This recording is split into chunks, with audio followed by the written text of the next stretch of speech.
Hey, welcome to the 10-Minute Daily Reality Check. Hopefully the single moms that listened yesterday aren't still seething and angry and pissed off. Ooh, boy, we got Kate Rose again.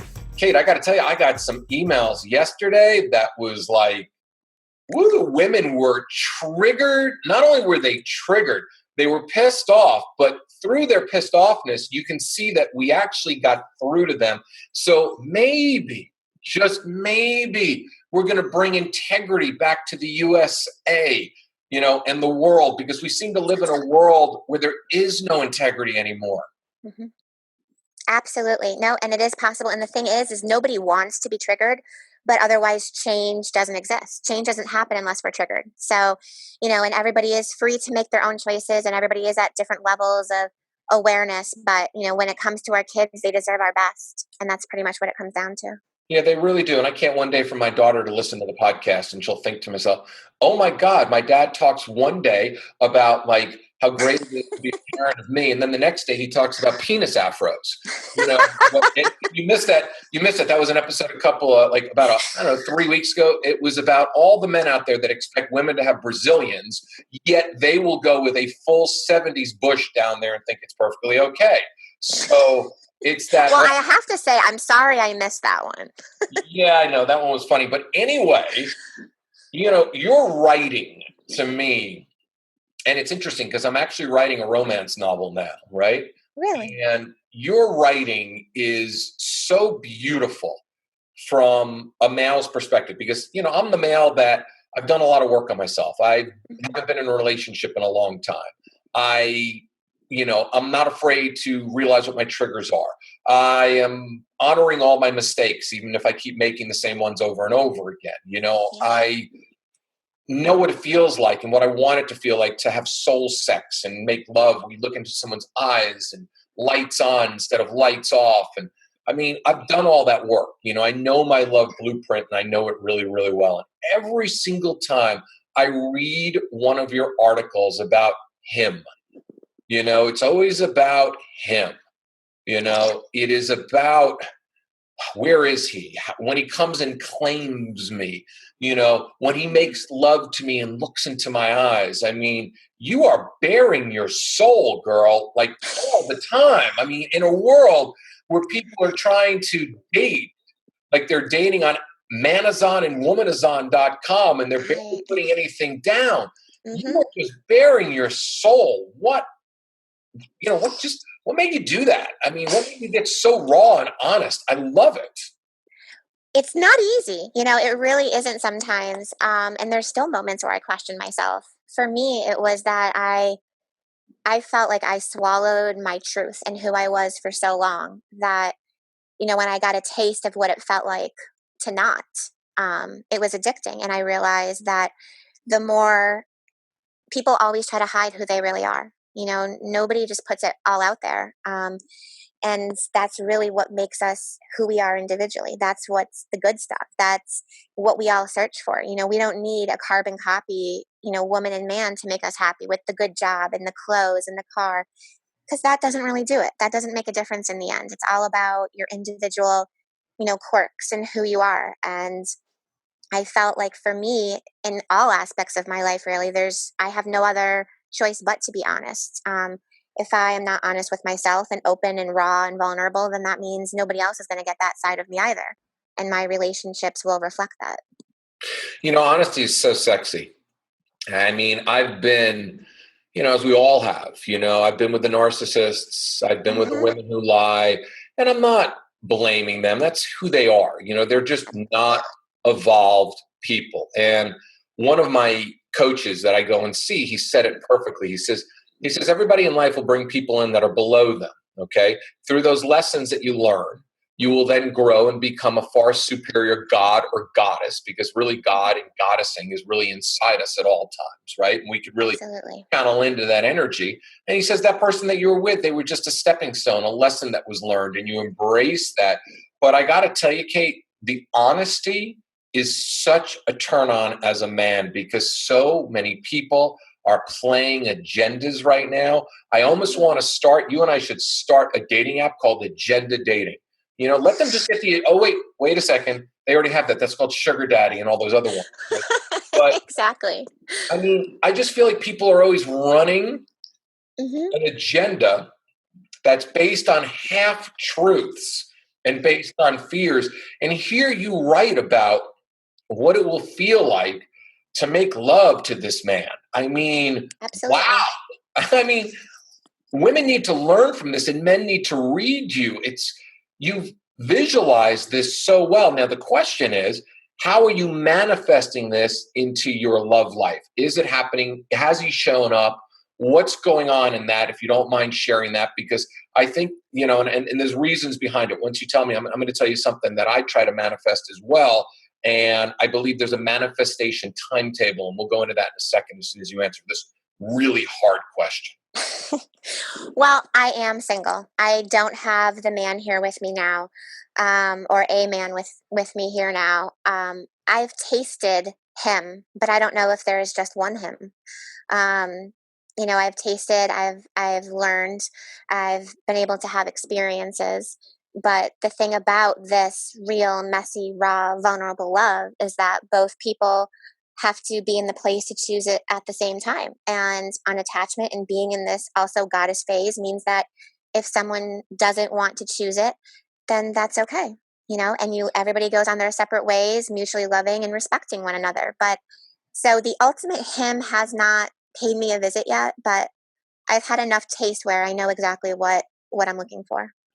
The reason why he hasn't visited is because he's too far away. I try to hop that flight, but it's like, you got I three, know. you got three jobs, two kids, to find that 1 hour, is getting really difficult. It's like, American Airlines is pretty good with their flight schedule, but shit, I've They're not tried. that good. I've tried to get there in that window, but one time there was a thunder shower in Boston and it diverted me to Chicago. The And then next it was lost. Yeah, I mean, then I had to stay there in Chicago for 3 days, and then you were Mhm. busy. So, I mean, I love how you put it out there. I really do, and I love the words that you use because the words that you use are very goddess-like and erotic-like, tasting. There was a great quote, and I wish it was mine, and I'm not going to give credit to the person because I tried to get them on the show, and they're like, they don't do interviews, and I'm thinking like, I am way Oh. bigger than you. It's like I've never heard of you. I stumbled across you because one of your people sent me this great thing. This woman literally said she believes when she meets her lover, she will literally be drinking in the soul of his energy, the soul of his juices, the soul of who he is, as she receives him in every way possible through her mouth, Mhm. through her intercourse, through everything. She's literally taking in his energetic being and energetic soul, and they are combining to be one beautiful goddess. And there is nothing like that. And that's why I don't think that there is possibly just one person that we have that experience with. But when we have that feeling, if we're blessed with it even once in this lifetime, let alone 2 or 3 times, there is no other experience like it. And it is, a lot of people want to separate, you know, eroticism or sexiness from, real love, that, sex doesn't really have anything to do with love. I've had people actually tell me that, or attraction. And this is the thing I keep saying is that whatever it's going to be, I will go down in flames for what I believe in. And for me, the two are mutually tied. Oh, they're so mutually tied. I mean, if you've had soul sex before, anybody who says that to me, they've never had soul sex. They don't know what soul sex is. All they've been doing, and I'm going to put it as I'm going to try to be uncrude, but the fact of the matter is, if a woman she tells me she's never had soul sex, she's just been hanging out with a guy that just fucks her, and that's Okay, it. good. Because I'm glad you went there, because I'm like, they've just been fucking. That's all they've been doing. Absolutely.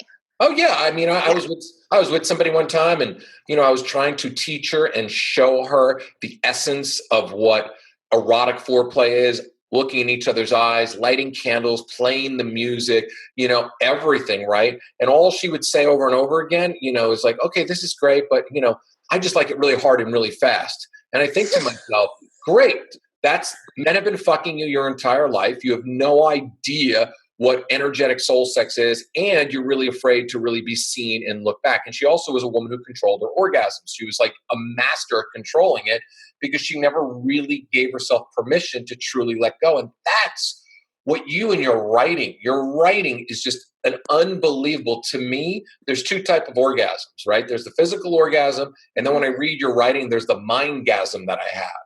It's like this incredible burst of of energetic energy in your brain when you're so turned on by somebody's words, because you're actually feeling the essence of who they are, and there's somebody that you can look at, see, get to know, and that the words and the actions come way before the sex, because you need the words and the actions in order to have this soul-to-soul connection between two people.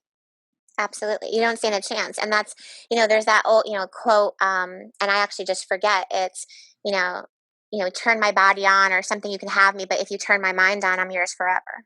And that's really what it's about. It's about having that stimulation with that mental connection. And it's all about, we hear the mind, body, spirit in terms of being balanced, but mind, body, spirit is also the ultimate and deepest connection that we can have in our romantic relationships, and it's that you have that body, you have that amazing soul sex where you forget even what state you're in.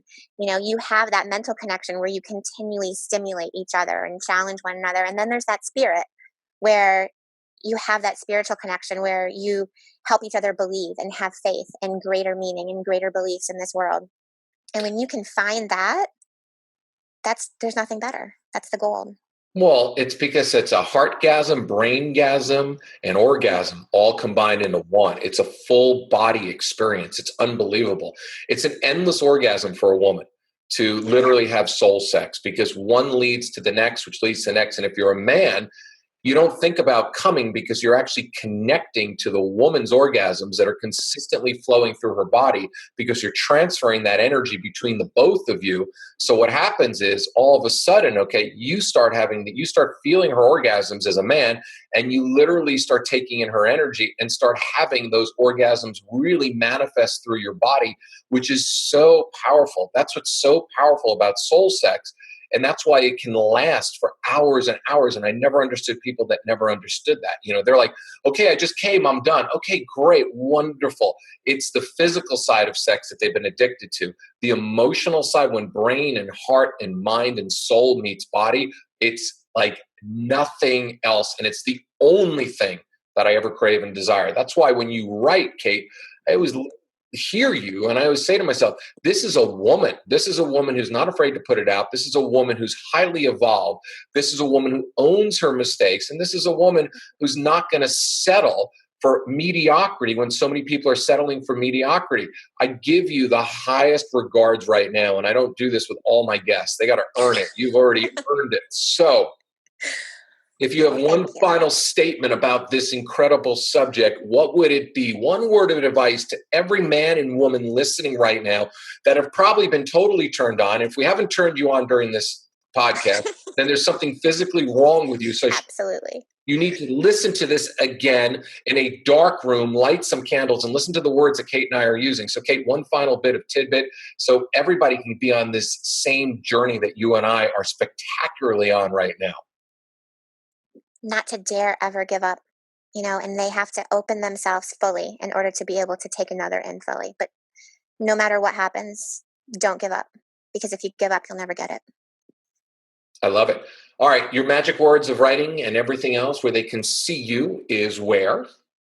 www.wordsofkaterose.com. I'm also on Elephant Journal and Facebook as well.